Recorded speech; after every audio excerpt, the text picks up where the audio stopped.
Thank you so much for having us here, Prague. This is amazing. We're so happy to be here. So we really enjoyed ourselves for 2 days, and now we're ready for this. My name is Anne. This is my amazing colleague, Hanne. Hanne, so we made it simple.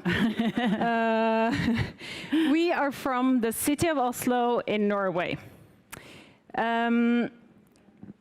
Today we're going to talk about visual identities for a city. You might think it's all about logos and colors and shapes, but for us, it's not. We are the bureaucrats, like we are the ones trying to squeeze a visual identity through the bureaucracy. It's the hardest word I know. And we're going to tell you about the journey on how to find the problem, how to try and see are we solving the right problem, and also like how are we going to come up with a solution. So, a quick look at the city of Oslo. It's 700,000 inhabitants, it's about 53,000 employees, and it's 15 districts. I heard here in Prague you have like 1 million districts, so you know this. In 2015, I got a job in the city of Oslo. I got a job in the city hall, and I got this big book in my lap. It was basically a physical book, and if someone wanted to use the visual identity in Oslo, they had to call the city hall, so I could look up in the book on how to actually use the logos and identity in Oslo. It was shit. Like, it didn't work at all. After a while, we realized that you can't have one book for 53,000 people. What happened when you have one book for 53,000 people is that everyone creates their own visual identity. And that's what happened in Oslo as well. We had over 250 different logos in the city of Oslo.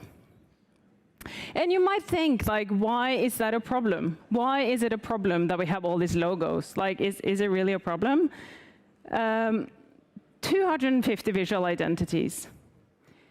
But what me and Hanne figured out is that this has a massive cost for Oslo. We figured out that in 1 year, 250 visual identities are costing 80 million Czech kroners, is that right? Yeah. And that is really a democratic problem, because we had so many agencies making all these amazing logos, having really great companies in, making all this fancy stuff. And it cost us this much money. We also found this number by also looking at how much time 53,000 people spend navigating in all of these visual identities. We didn't have one toolbox for the employees, we had 250. So that was a problem. And we also found that we have huge, really nice stuff going on in the city, like this ice skating hall, but no one knew that it was from the city of Oslo. No one knew how we spend the tax money. We got a new swimming pool. Like, people didn't know that this was from the tax money that they paid in, because it had like crazy logos all over. We have free buses for seniors. Again, people had no idea that this was actually coming from your tax money. So people don't know how your city is actually spending the tax money, and that is a democratic problem. If you got a letter from the school in Oslo, you can end up having like 5, 6 different logos on one piece of paper, and it was all from the city of Oslo. And it's the same with if you had a child in nursery, you can get a letter with like 1 million different logos. It was all from the same person sending it. Okay, so we do also have a crest. Can anyone spot the naked lady in our city crest? Because we actually do have a naked lady in our city crest. It's not the mayor, but it's the one here.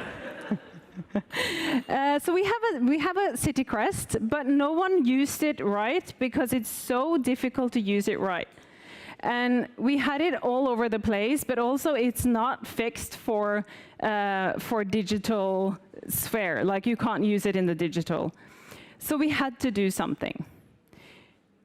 We started this crazy journey asking over 1,500 inhabitants, how the hell do you look at the city of Oslo? And they just said, it's chaos. All right. And then we talked about 1,000 employees, and they had the same kind of story. You know, it's so fragmented, it's so difficult, and we just kind of saw that we had to do something. We also had a lot of politicians from all the different districts in. We also had to talk to a lot of businesses to say, how is it to cooperate with Oslo? And they said, it's crazy, like we can't really cooperate with you because you're so fragmented. And we had the same discussion with like NGOs, organization. How is it to work with universal design in Oslo? Too fragmented, too chaotic.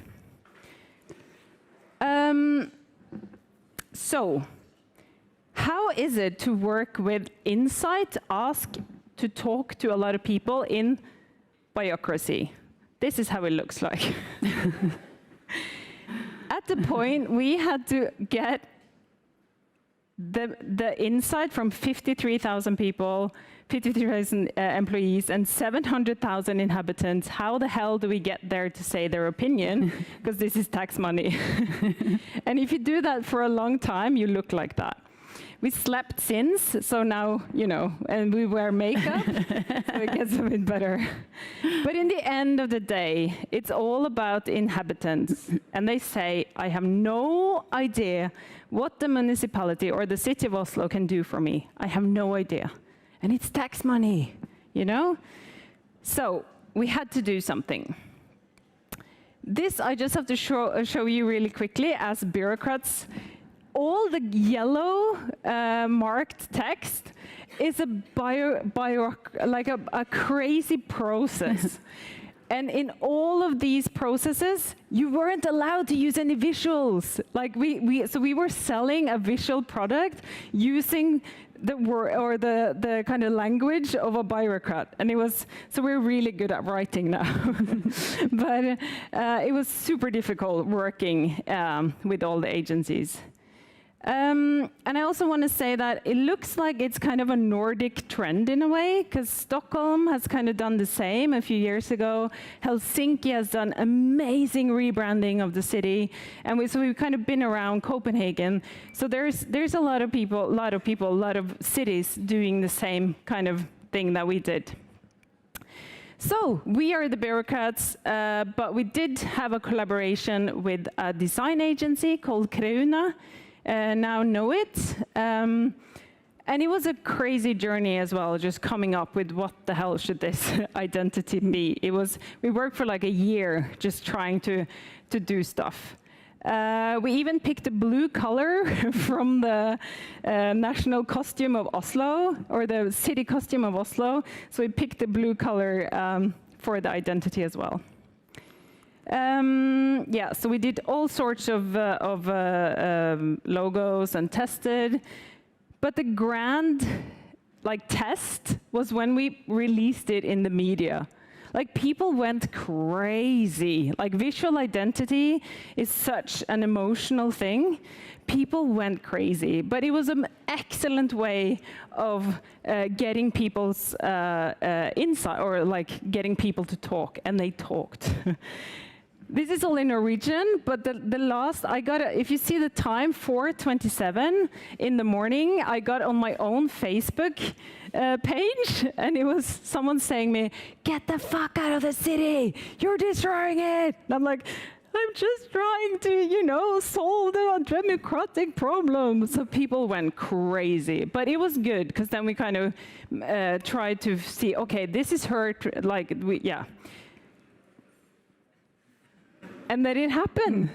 we got a, I don't know what the word is, but the politician said, yes, let's do this.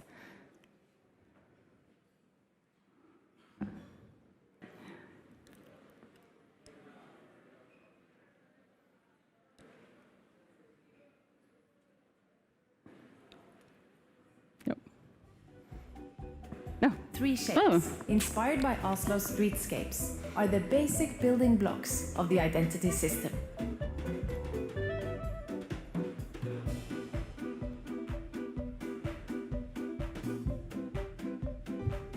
The system is flexible and simple enough to be used by everyone for everything. The digital design assistant we created gives all 53,000 city employees the power to design communications themselves, easily, quickly, and correctly. Our font, Oslo Sans, is functional, versatile, and usable everywhere. The design is inspired by generations of Oslo street signs. Dots and punctuation marks are transformed into Oslo shapes.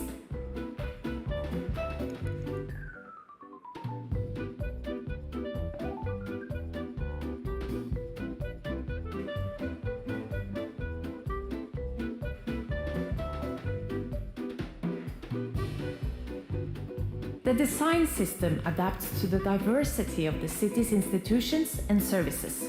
It creates a unified identity across all channels and is designed for use in 2 dimensions, 3 dimensions, and motion.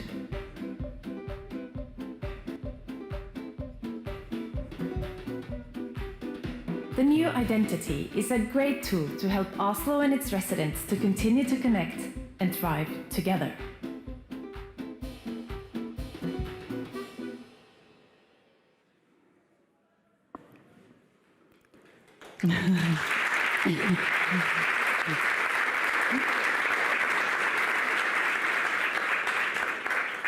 Oh, thank you. This is our design manual and brand guidelines. It contains information about our font, it's called Oslo Sans, the colors, the Oslo shapes, and the signage system, office templates and illustrations. Everything we post here is user tested. And if you follow the guidelines and use the template, inclusive design is guaranteed. We hired 2 graphic designers in the city of Oslo and to implement the identity and to update and give information about our brand guidelines to all the employees. The visual identity contains more than 100 culturally sensitive and inclusive illustrations. The people of Oslo have different age, civil status, health issues, different languages, cultural and religious background. This must be reflected in the illustrations. The visual identity were acid tested through more than 2 years of corona communication during the pandemic. We had to ensure that all the citizens was informed about important decisions, rules, and regulations. These are just some examples out of 700 productions. We had one voice, and people had to understand that this was information from the municipality. Maybe this saved lives.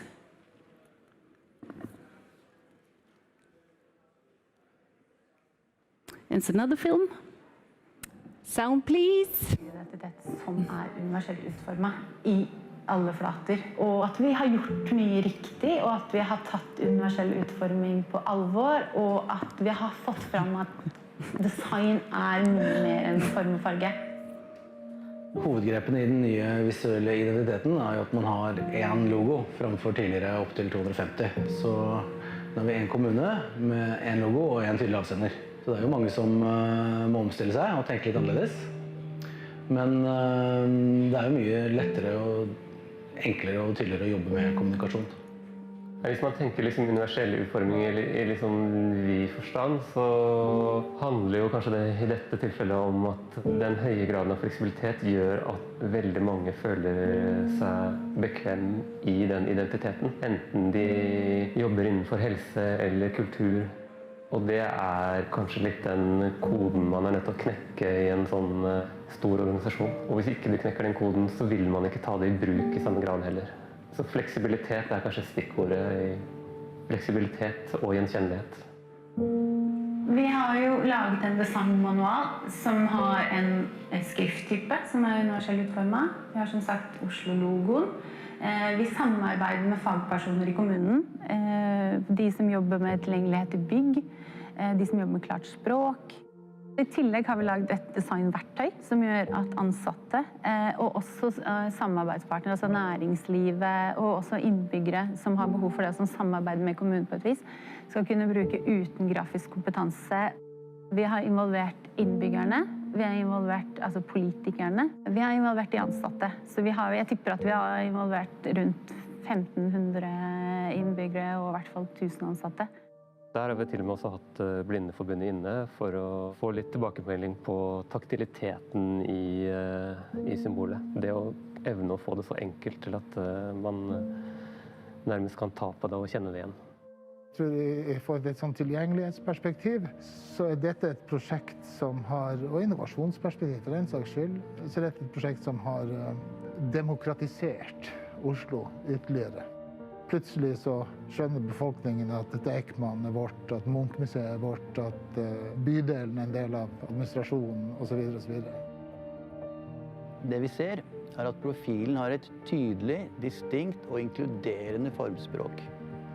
Og at dette gir rom for å etablere en gjennomgående og god brukeropplevelse av merkevaren på tvers av både analoge og digitale flater. Slik at innbyggeren til syvende og sist kan føle seg ivaretatt i møte med kommunen i alle sammenhenger. Vi kaller prosjektet for byens visuelle grensesnitt. Hele prosjektet et tilgjengelighetsprosjekt. Det handler om å åpne opp byen for alle byens innbyggere, uansett hvor en i livet sitt. Det på en måte en identitet som skal ramme hele livet til alle byens innbyggere.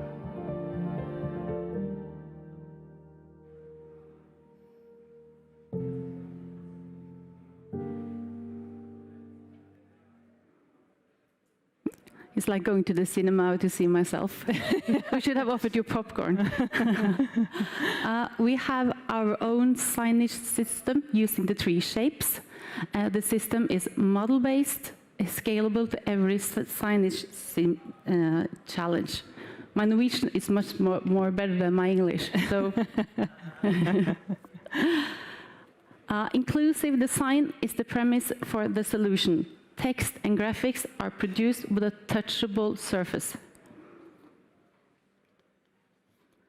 This is prototypes made for testing in focus groups. We sketch, test, adjust, sketch again, and then publish. The result shows that people with dementia have great help in wayfinding by using descriptive by using descriptive illustrations rather than icons. So this is the icon, this is the descriptive illustration. Ready for a party? Yeah. Together with Corona, we won the Red Dot Best of the Best award in 2019. We went to Berlin, to the opera, and get a prize. Just traveling around the world.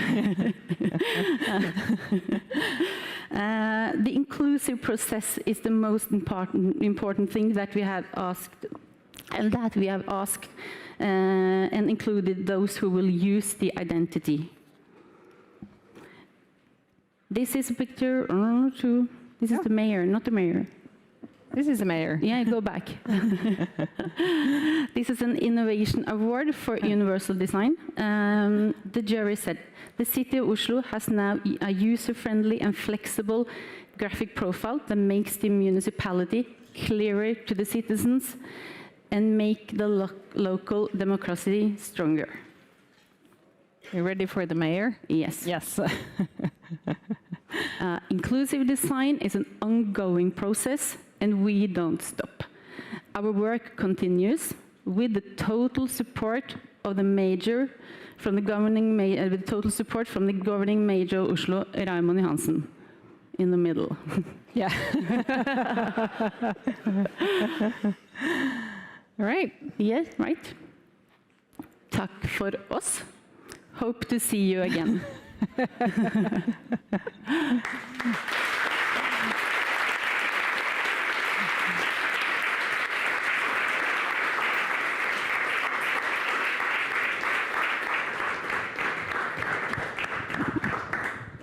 Hello. Can I just find another picture really? so we don't have that as a Okay, background? I just want to mention that you have a chance to ask questions via Slido, so if you'll feel free to ask questions, and after that we can have a few minutes of discussion. Yeah? Okay, great. This is nice. The toilets in Oslo? Yeah. So is there any questions?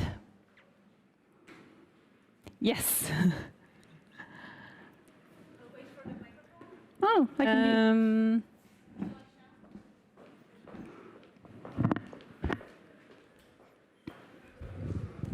Thank you very much for the presentation, and I hope I'm not going to ask any tricky questions as I promised.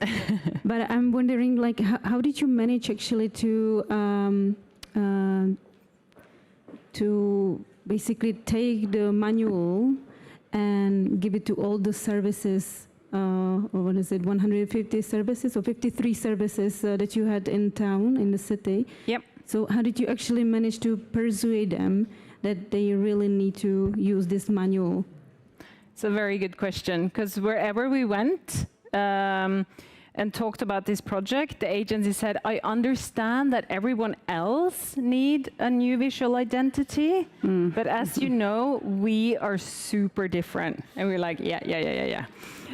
So that's a very good question, because I think what's the key is that we told a story on how the fragmented picture is for the inhabitants.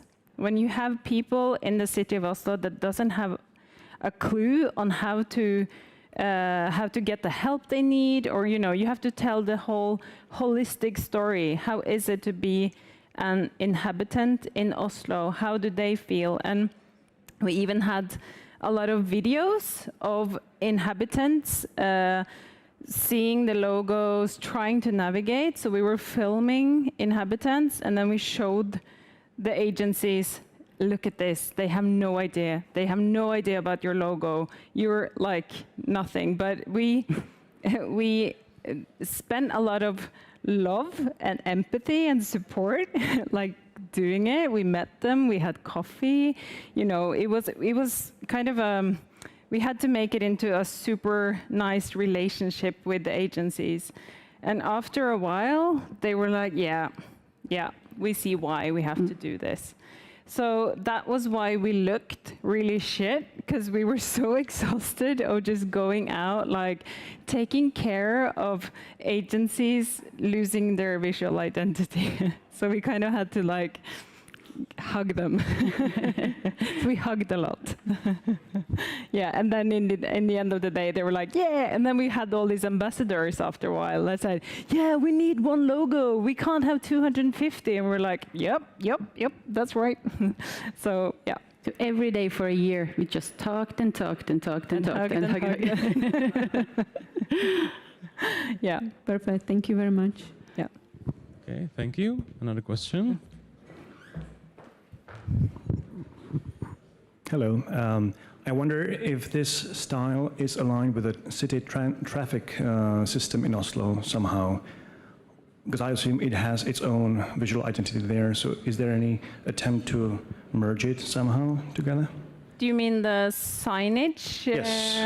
Yes. Yeah, not on the roads, because that's a Norwegian kind of agency, as a how do you say, like a. It's the same all over Norway. Yeah. So it's not. It's kind of But in the city, all the trams and bus, like, it's difficult because it's so many different stakeholders running the transport or the wayfinding. So I guess the answer is that it's not very well implemented yet, in a way. So that's, yeah, it's there's a lot of wayfinding in the city that's 100% Oslo identity, but in traffic there is not any of the Oslo identity. If that was answer to your Maybe the question. question is related to the public transport system in Prague and the whole metropolitan area, because we have many providers of transportation, but now we have one identity for all of them. So even if you are a provider from other part of the country, you have the same identity. Another question? Anyone? Yes?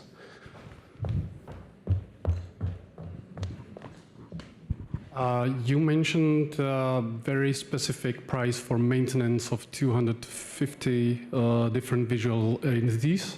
What's the price tag now for the maintenance? Free. No, nothing.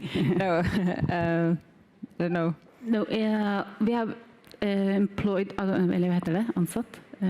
So what we did was to kind of set up a team of employees. So there's a cost of hiring a graphic team in Oslo, but that's super nice because they're internal like graphic designers.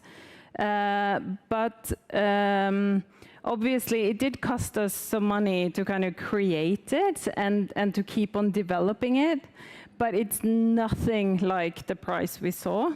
So for the last 5 years, we are looking at like, let me do this in Czech money. We're looking into 10 million Czech. Is that right? Yeah, that's right. And that's for the last 5 years. So it's nothing compared to all the money we spent. So now we have a team of designers, we have a team of developers that are kind of fixing and doing it, but it's nothing similar to what we had. So it's definitely a prize-winning project for the city of Oslo. And that cost is include the design manual and all the technique, like the, what do you call it? Design system is including in that price. So. Okay, there's time for another question, please. Thank you for answering. I am also interested, what was the cost of implementation of this visual system or design system? And there was a public competition for the creation. Yes. Okay, and so how long does that take? This public competition and the implementation, please? So that's the several questions, please. Thank you. We're not finished with the implementation. It goes on, and inclusive design doesn't stop. But the cost is nothing, the cost for the implementation. We have internal graphic designers. Yeah. And also there was a kind of a principle. We said that when we get a new visual identity, there will be no rebranding of Oslo overnight. We said it will take 5 years. So whenever you're going to make a new brochure, make it into the new visual identity. Whenever you're going to put up a new sign, make it into the new visual identity. But we never said you have to have it. So still in the city of Oslo, you see the old, even though we started this process in 2015. So we've been like running around for about 10 years now, no, 8 years. Yeah. But so it takes long. And also the process of doing a getting a design agency, that took forever as well. We tried to have an innovative process. It's not innovating. It was just super difficult because it's visual, you know. And we also had we didn't want any of the agencies to come up with identities. So we were asking what's the process? How we were interested in how they were going to help us build the identity on how are you involving instead of how do you want the logo to look like. So we didn't care about the design in the first phase. It was more about how do we involve people. Yeah, can you describe the process? Yeah, but it took a lot of time. I had a baby in there, you know, so it took forever.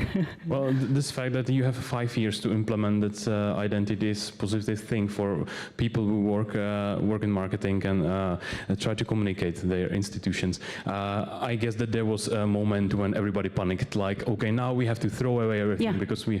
So, was there a problem to communicate this change? Like, you have to try really hard to explain them. Don't worry, you have time. You will implement it in 5 years. Use your brochures, use your stuff and everything. You invested money, use them. Was it like this? Yes. Yeah, okay. Like that. Okay, okay, so maybe last question? Anyone? Yes, please. Yes. First of all, thank you so much. It's very inspiring and very beautiful. I saw that you had some negative comments from the public. Did that change somehow? Do you get also some positive feedback, or how did the opinions of the public change over time? It's a good question, because at the moment we felt like no one likes this, because it's just like it went crazy in social media and they hated it and they came up with all this like crazy lookalike logos and like, what are we doing? We're throwing our history away and all that stuff. But when we kind of let that first come out and we kind of tried to handle that, we have like one of the biggest football teams in Oslo got the crest as their like, you know, their savior. So they're tattooed all over their body and we're like, shit, we didn't know that. But after a while, the good voices came up. You know, they were like, hey, it's inclusive. It's great. We can use it. We save money. Like all of these voices came up and it just like died. Like no one ever said anything shit ever again, basically. And I just met this guy. I was walking down the street and I met this guy with a huge tattoo of the logo. And I was like, oh my God, like the circle has ended. Like it's, so now, and especially like Hanne said, when Corona hit, like the pandemic hit, and Oslo was like super clear, one voice, this is what you got to do. I think everyone's like, oh shit, you know, now we get the communication. So that was kind of a great test for us in a way. So, but I guess someone is a bit angry still. Yeah. And a colleague of us got this logo in his wedding ring. Yeah, in his wedding ring. Okay, so that was the sneak peek from Oslo Identity Backstage. Thank you very much for visiting Prague.